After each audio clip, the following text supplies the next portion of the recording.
Tu tem lá os teus 7, 8 anos de idade, de repente tu escuta essa música aqui na hora do almoço.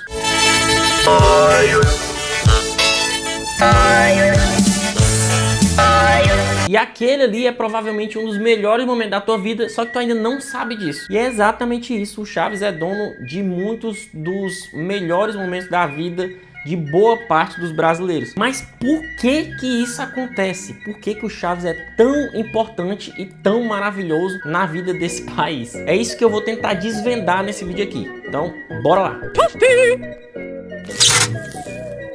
Muito boa noite, senhoras e senhores, moças e rapazes, meninas e meninos. Hoje o vídeo é muito especial e um pouquinho diferente, porque hoje a gente vai falar de Chaves. Não só de Chaves, mas também de Chapolin, de Chaveco, Dr. Chapatin, do Chespirito em geral. E esse vídeo aqui não vai ser nada seguindo nenhum tipo de roteiro ou alguma coisa desse tipo, não. Vai ser um vídeo de opinião aqui, uma opinião com o máximo de espontaneidade. Porque o Chaves é uma coisa que mexe com todo mundo, mexeu com todo mundo, eu acho que com as 3 gerações seguidas. Só que às vezes a gente se pergunta por que que isso aconteceu e por que que isso acontece até hoje. Por que que o Chaves foi esse fenômeno e é esse fenômeno que simplesmente não sai de moda. Um negócio de mais de 50 anos, da década de 70, que até hoje ele hipnotiza as crianças, os adultos, todo mundo. Porque assim, o Chaves não foi criado como uma coisa de luxo, um negócio cheio de dinheiro, com muito orçamento disponível. Não, o Chaves foi criado ali despretensiosamente na década de 70, ali no comecinho dos anos 70, depois do Chapolin. É bom que a gente aponte isso aqui. Ele foi criado depois do Chapolin, porque tem muita gente que pensa que o Chaves veio primeiro e depois o Chapolin Colorado. Não, não. Foi primeiro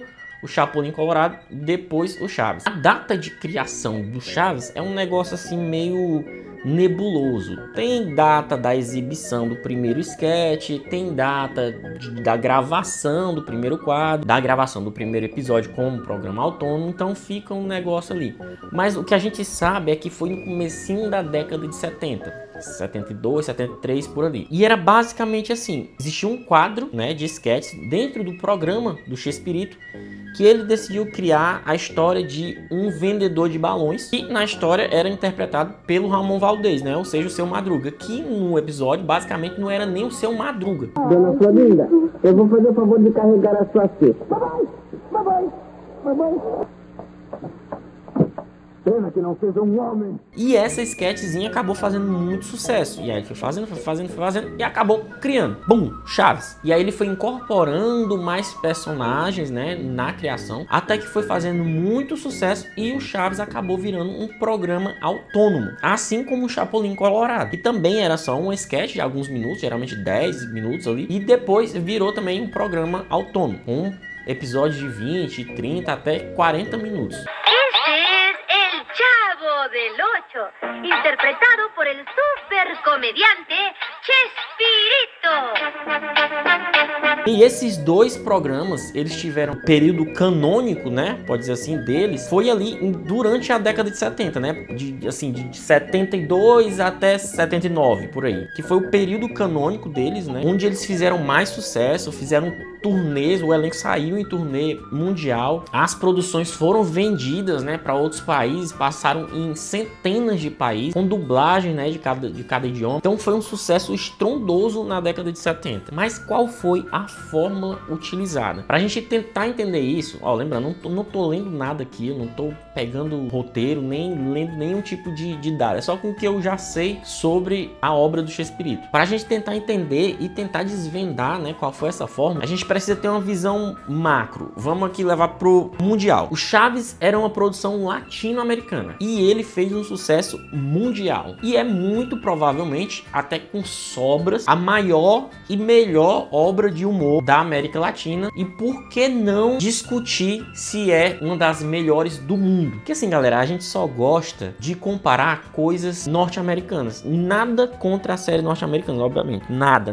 As sitcoms norte-americanas, né, assiste com os Estados Unidos, elas são um negocinho bizarro de bom. Mas é porque a obra do Chespirito é um negócio totalmente fora da curva. Vamos comparar aqui com 2 sitcoms que são das minhas favoritas, que são 2 séries de comédia criadas pelo mesmo cara, Two and a Half Men e The Big Bang Theory. Essas 2 séries, elas foram criadas pelo Chuck Lorre, que é um fodão lá da CBS, lá da Warner. Já ganhou dezenas de Emmys lá com as séries dele. E é indiscutível o sucesso que ele fez no mundo, principalmente com essas duas séries. Essas duas séries estão na lista ali das 10 maiores séries do mundo? Sim, com certeza. Two and a Half Men, com certeza.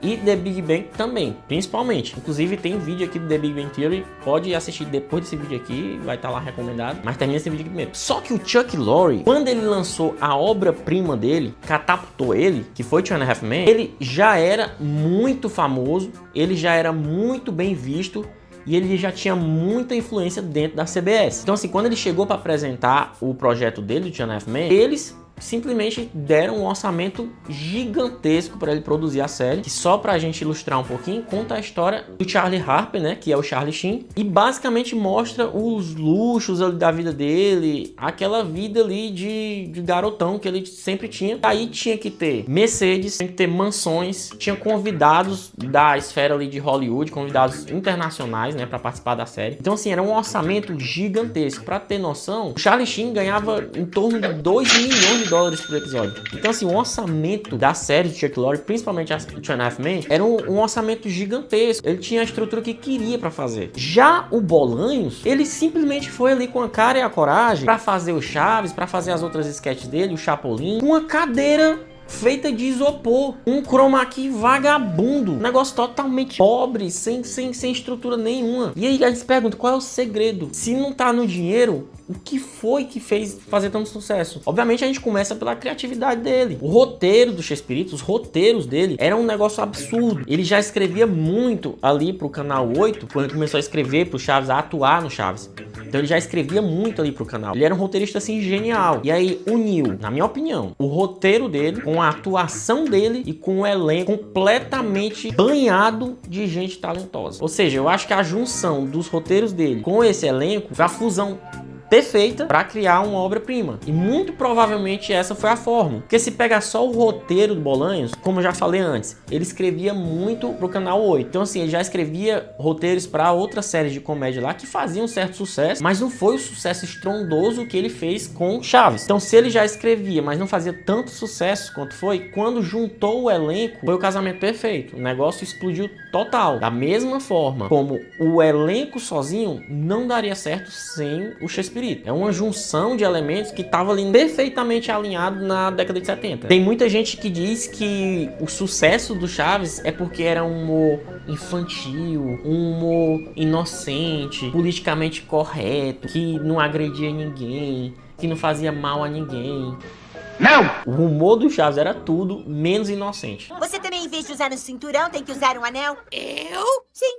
O anel de Saturno. Só pra gente ter uma noçãozinha básica. O Chaves sofria bullying porque era pobre e sem teto. O Kiko sofria bullying porque era bochechudo. Seu Barriga sofria bullying porque era gordo. Seu Madruga sofria bullying porque era magro e porque não trabalhar, né, que era vagabundo. A Dona Clotilde era chamada de bruxa só por conta da aparência dela. E agora é onde entra, acho que os piores. O professor Girafales fumava dentro da sala de aula e soltava fumaça na cara dos alunos. E o mesmo professor Girafales pegava a mãe de um dos alunos. Quem é sã consciência que diz que isso é um humorzinho inocente? Eu particularmente acho que é um humor genial, um humor atemporal. Eu acho que é justamente isso, é uma das genialidades do Bolanhos. Ele nunca teve medo de fazer esse tipo de humor. E a prova disso é que eu acho que boa parte da galera que tem a minha idade, tem em torno de 30 anos, menos, ou até mais, cresceu assistindo Chaves e eu acho que não teve nenhum problema com isso, não teve nenhum problema com esse tipo de humor. Cara, a Dona Florinda, eu esqueci de falar dela aqui, mas a Dona Florinda, ela passava o episódio todinho espancando o seu Madruga. Aí você ainda vai ter que ver o absurdo de a gente falar, não, porque é um humorzinho,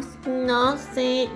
Mas é aquilo que eu falei, não adiantaria ter esse roteiro genial se não fossem os atores também do elenco. Não adiantaria o Chespirito sem a Florinda Mesa, a Maria Antonieta de las Neves, o Carlos Villagrán, o Rubén Aguirre, o Edgar Vivar, a Angelines Fernandes e principalmente, acima de todos, na minha opinião, o Ramon Valdez, o seu Madruga. Pra mim é de longe o mais engraçado e até na opinião do próprio Chespirito, ele é o mais engraçado de todos. Então foi a união do melhor que o México tinha naquela época pro humor. Tanto que estamos aí 50 anos depois, um negócio sendo reprisado, os streams todos comprando para colocar no catálogo, tá aí na Netflix. A obra passou aí quase 5 anos sem ser exibida em canto nenhum por disputa judicial, né, entre a família, entre a Televisa. Mas agora, depois que chegaram a um acordo, tá aí. Voltou a passar no SBT. É um sucesso que a gente nem entende, né, como ele permanece dessa forma. Apesar do Chespirito ser um gênio, ele foi muito gênio com a ajuda dos atores do elenco. Mas me diz aí, qual é a tua opinião sobre isso? Tu acha que essa aí realmente é a forma? Tu gosta de Chaves, né? Se tu não gostar, tu deve ter um desviozinho de caráter, né? Mas se tu gosta, diz aí qual é o teu episódio favorito. Se inscreve no canal se não for inscrito. Se caiu aqui de paraquedas, se inscreve, não deixe de se inscrever. Continua acompanhando aqui, ativa o sino aí pra sempre receber a notificação de vídeo novo. Toda semana eu tô postando, falando sobre séries, filmes. Tudo que tem de bom aqui na cultura pop, eu tento trazer pra cá. Muito obrigado por ficar até aqui. Até a próxima.